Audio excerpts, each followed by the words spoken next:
လူကြီးမင်းတို့ရဲ့လက်စစ်ဆိုင်ကလေးတက်တိုင်းကြချေဆက်ဆောင်ရေးပြေးသွားစေဖို့တက်မှတ်ကီလိုမီတာလိုက်ပုံမှန်စစ်ဆေးမှုကအရေးကြီးတာမို့ဘယ်အချိန်မှာဘာတွေစစ်ရမလဲဆိုတာမျှဝေပြောပြပေးလိုက်ပါတယ်ခင်ဗျာ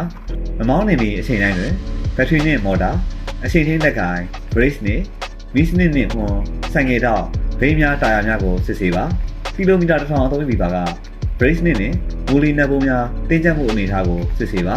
လေးလာသုံးမဟုတ်ကီလိုမီတာ6000အသုံးပြုပြီးတိုင်းအချိန်ချင်းလက်ကိုင်း brace brake shoe brake ပြ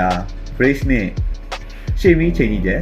ဆိုင်ငယ်တောင်းနဲ့ဆိုင်လင်းစနစ်တို့ကိုစစ်ဆေးပြီးလိုအပ်ပါကအသစ်လဲလှယ်ပေးပါ